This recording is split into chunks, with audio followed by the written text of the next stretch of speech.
See, you can't even be serious. I'm trying to start. Why do you have to say what's good, everybody? I didn't. You did. I said what's good, You everybody. got lean. Stop. Alright. Fuck you. Move. What's good, everybody? Oh, shit. What Alright, happened?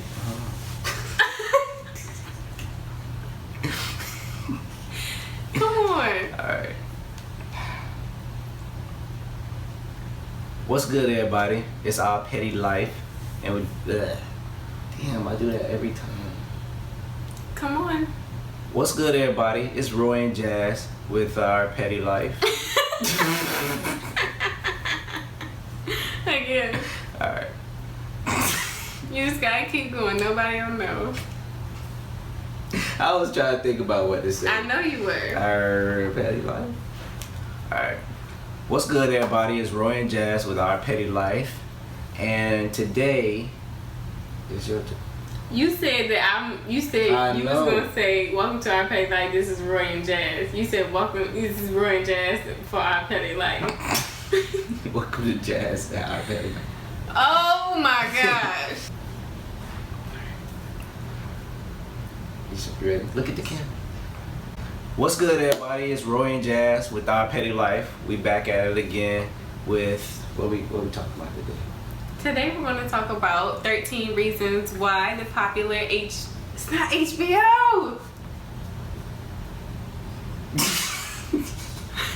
Again. Netflix. Again. We've been Netflixing. Again. Alright. What's good, everybody? It's Roy and Jazz with Our Petty Life. Yes. Alright, last time. What's good, everybody? It's Roy and Jazz with Our Petty Life. Today we'll be talking about the little series on Netflix called The little series. 13 Reasons. 13 reasons why. Yeah, that. Make sure you guys like and subscribe down below if you want to see more. Leave us some comments. Let us know what you think or different topics that you would like to hear our opinions on. You're so annoying. So today we want to kind of give our spiel on 13 reasons why. We're going to give you 13 reasons why to watch and 13 reasons why not to watch. Because the series did have a lot of good and bad in it. So we're going to go ahead and get started. Reasons why not to watch 13 reasons why. Don't watch the shit, bro. These are the things that had us super frustrated with the way that this series was put together and just made me doubt wasting 13 hours of my life on this show.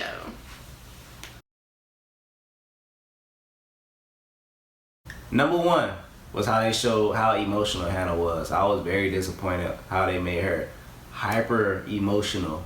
Like, for example, the scene when Bryce touched her butt, she came out storming out the damn door. What like, face you make?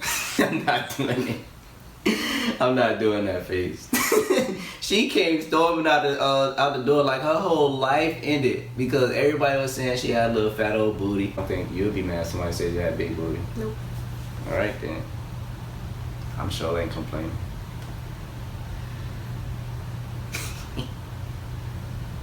Number two. There were no prevention tips anywhere in the Nowhere. whole series. Nowhere. I'm waiting to see like a phone number pop up or one of them cute little PSAs at the end where they be like, hello, we are the cast of, insert name here. Quad. The Quad does a very, very good job of doing. Right, it's like, if you or someone you know is contemplating suicide, please call the National Suicide Prevention Hotline. Boom, 10 seconds. Exactly. There was no phone numbers, not even on the posters on the wall. No, nothing that kind of gave anyone who's actually going through depression or suicidal ideation an idea of where they could go if that's what they were experiencing. Number three, they show way too much detail of how to kill yourself. Like, I didn't need to know every step of the way what I need to do to kill myself by filling up the tub of water, sitting myself in there in lukewarm water, and cutting my wrists and putting them in the water so I could die slow. I didn't need to know all that.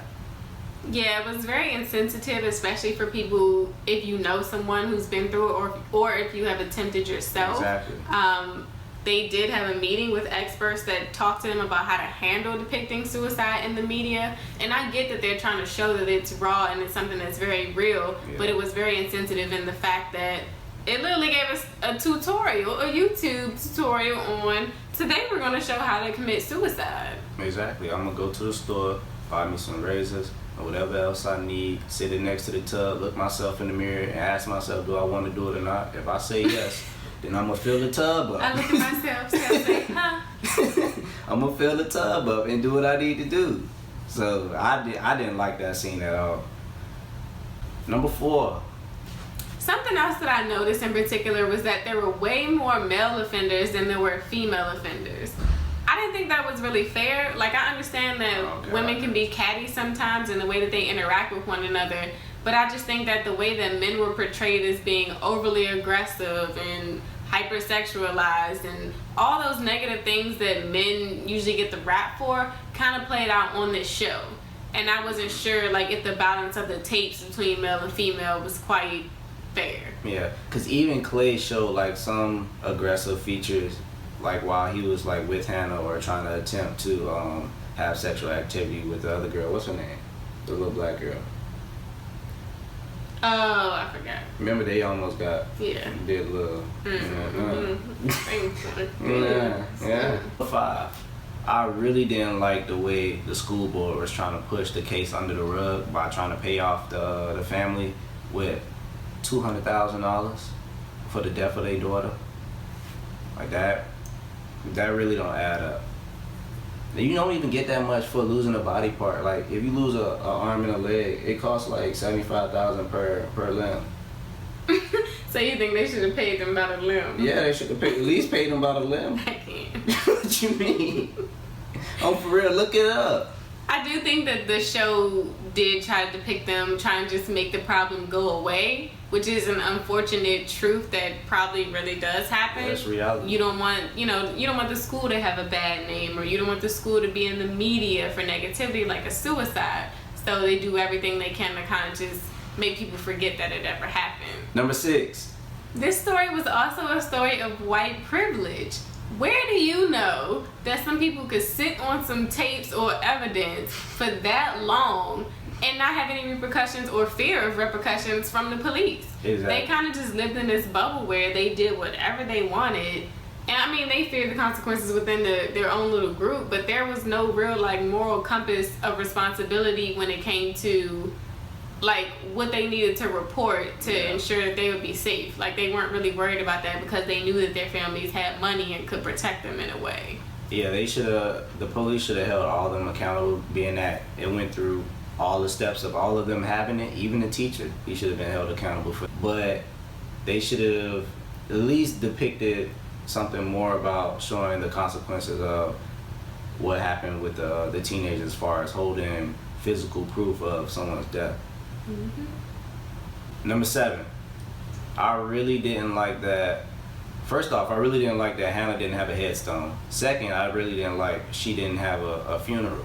Like they really skipped out on that portion throughout that whole season.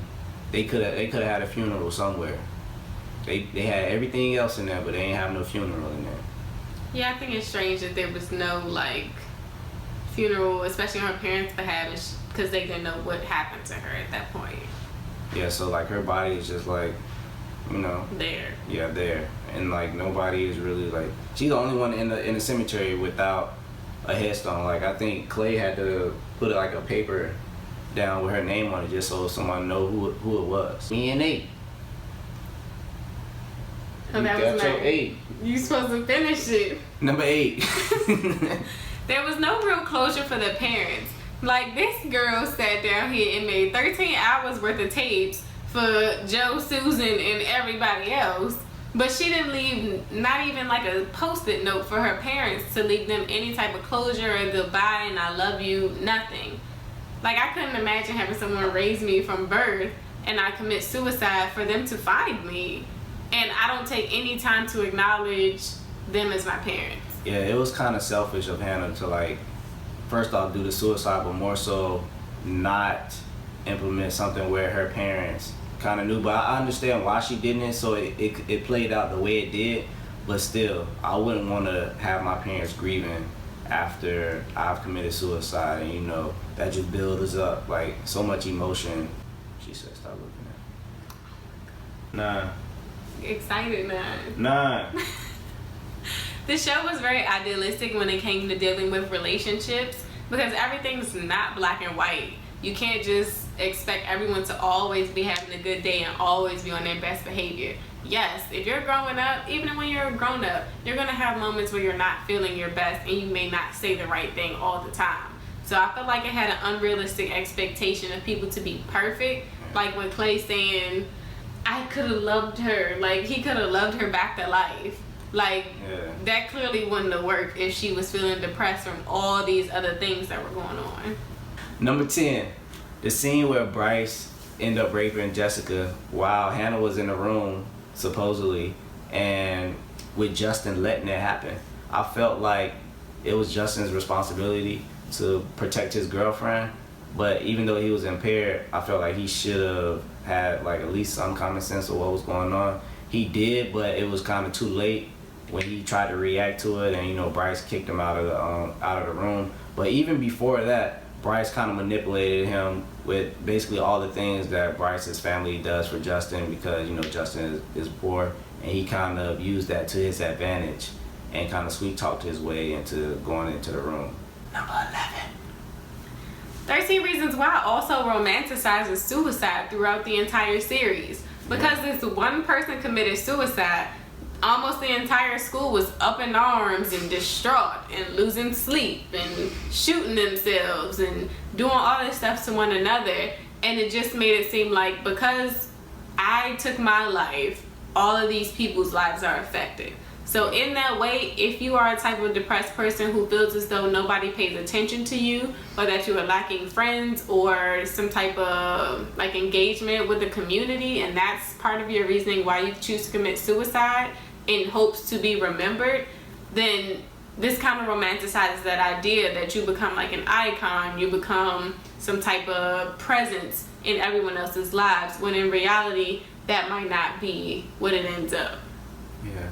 Because even over time, certain icons do die unless, like you're like Michael Jackson. I don't think Michael Jackson as an icon would never die. But like with small with small instances like this, as far as committing suicide, I feel like over time, 10, 15 years, the parents may not forget, but everyone else will slowly Life goes on. Stop remembering what happened. Number 12, the school, they really wasn't proactive with the situation in the beginning. I felt like the principal really didn't come into fruition until like towards the end when it became a legal case.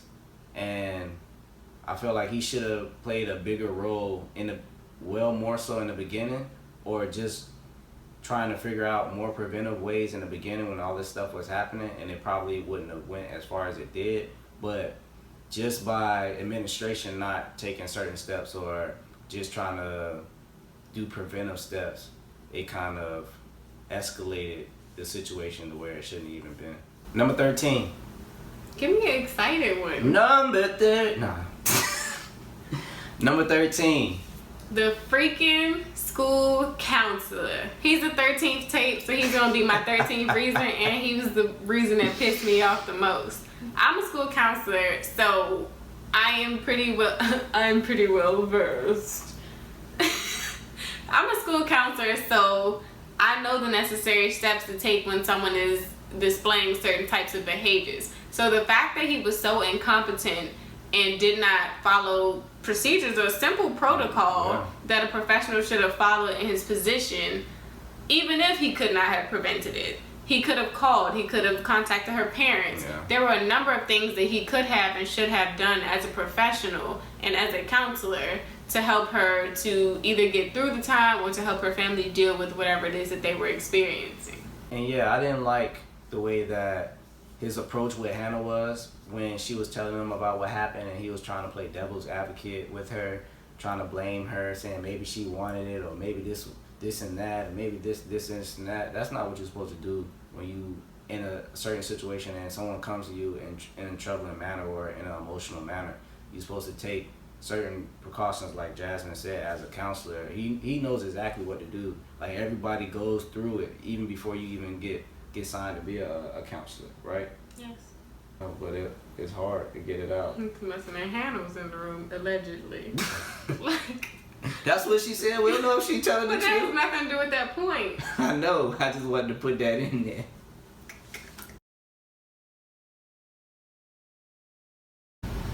Who's doing Number 1. You. No, I do. So we'll just cut right there. We all wear masks. Meaning that in high school, you know, you just one way with one person, one way with another person. And you can be hiding your true feelings of how you feel. And in 13 Reasons, they show a lot of people wearing masks with a lot of people. I know that wasn't very profound, but that's how I felt. There are a lot of people hiding a lot of things. Behind their faces. And on their faces. Number 2. Number 2. 13 Reasons Why show the accurate representation of what it's like to be in high school. A lot of people are assholes in high school. It is a time where you're still learning and growing. So they did show the ups and downs that friendships go through while you're in high school. Did I say high school enough? Yeah, you said like High that school. time. Number 4. What happened when you go over the edge? When you go over the edge, you do crazy things. People make you do crazy things when they take you over the edge sometimes, you know. It may lead to scratching and choking. Like a junkie.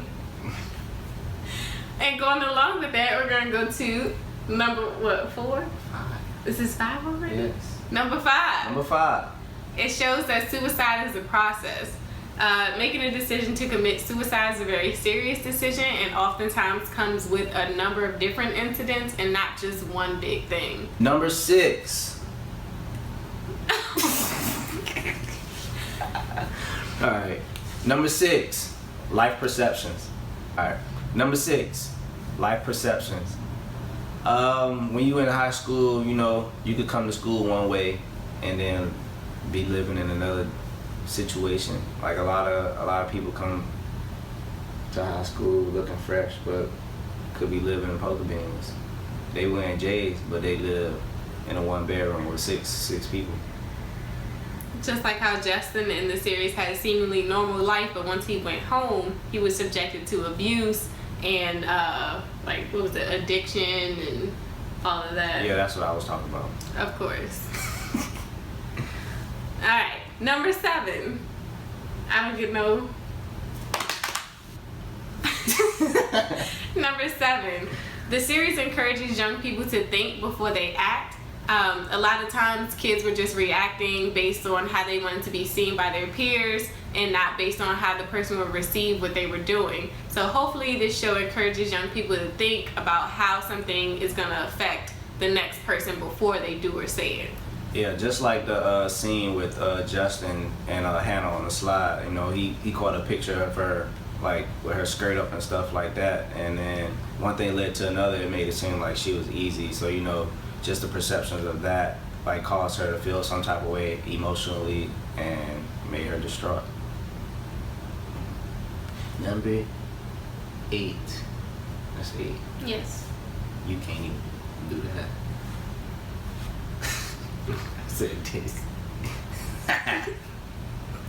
Number 8, school environments. In school, you could be going through a lot of different things. You could be a part of different sports. You could be a part of different activities and a part of different, like, social groups.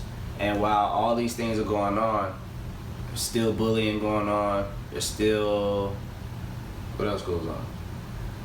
There's graffiti like there was in the movie. Oh yeah, in the bathroom. People are being made to feel less than. While there's so much life going on around them, you can still be made to feel like nothing in high school. Yeah, you could be in the hallway and there'll be a lot of people around you. You could still feel lost. Number 9. Be yourself. I like the way that the show depicts, like, what happened. The what happened. Give me number 9. Nah. I like the way that the show depicts what not being yourself. Alright, one more. Number 9. Be yourself. The show takes a lot of time showing the effects of not truly being yourself, trying to impress other people, trying to be cool. So it's just another reminder to just move through high school and move through your transitions in life by being yourself, communicating how you feel to others, and just giving people the opportunity to learn who you are. Even if you do have like emotional issues or like trust issues, it can be harder for you to do these things. But once you become emotionally invested with certain things or just emotional about a certain topic, it's best to like get it out so it doesn't build up and cause you to do things that you will regret in the end. Like Hannah. Committing suicide. Suicide, slit wrist. Wrist. Raindrop. Drop wrist. Wrist chop. You a teen. Number 10, depression. The show shows a number of ways that students deal with depression while they're in high school. Jessica, for example, she drank. Justin, he took that out in his sports and he was kind of aggressive when it came to dealing with his friends. And then there was Hannah, of course, who dealt with it by internalizing everything and then eventually committing suicide. And then the gothic girl, she was cutting her wrist and Yep. And then Tyler too, who was collecting guns and bullets and assumably planning like a massacre. So people deal with their depression in many different ways, whether they keep it in or whether they decide to inflict that negativity back into the world. Number 11, we're all connected. So no matter what like popularity group you feel like you in, what social group you in, or if you're popular or you're not, we all take effect on each other somehow. So even if I'm in the chess club and everyone in the popular groups bully the chess club, you're still affecting me somehow and can resort to emotional backfires, whether it be me hurting myself or hurting someone else, or getting fed up of you bullying me or someone else and taking it back on you. Number 12, oh shit, that's 22. Number 12. 13 Reasons Why also brings rape to the forefront of conversations across the country at dinner tables and in classrooms. For people who don't have any personal experience with depression or suicide, it gave students a frame of reference to know some of what the warning signs are and some of what the outcomes can be for bullying. So it just made it more of a conversation in classrooms because of the entertainment factor. It just made you want to talk about it more. Yeah, because like even like with me and Jazz, like we seen a lot of things within the context of the show, and it just made us talk about it while we're sitting amongst each other. So for instance, if a family is watching it together, it can spark a talk like in a spur of the moment. Right, like a parent could pause the show or older brother or sister and say, what do you think about that? How do you think he or she handled that situation, and how would you react in a similar situation? Yeah, so I definitely think that was like one of the best ones that they had as far as showing some good things throughout what the show was trying to show.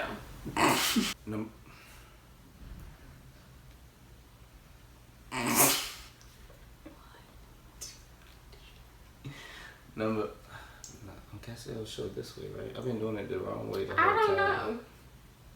know. That's 21 in the Number 13, the show holds all the kids accountable for their actions. Well, Hannah does that for them, but it shows you that throughout her tapes, everyone was held accountable for her suicide, even though she did it herself. Everyone did take some type of effect on her to make her do what she needed to do as far as ending her life. And a lot of times we do like to push responsibility off on the parents and how they raise their children, but in this show it took a really hands-off approach where you didn't really see too much of the other students' parents or family units, so it did really put the onus on them and their character to be the type of upstanding person that would change the way that they act towards someone else, or to reflect on how they treated Hannah in those moments that made her get to the point where she wanted to commit suicide.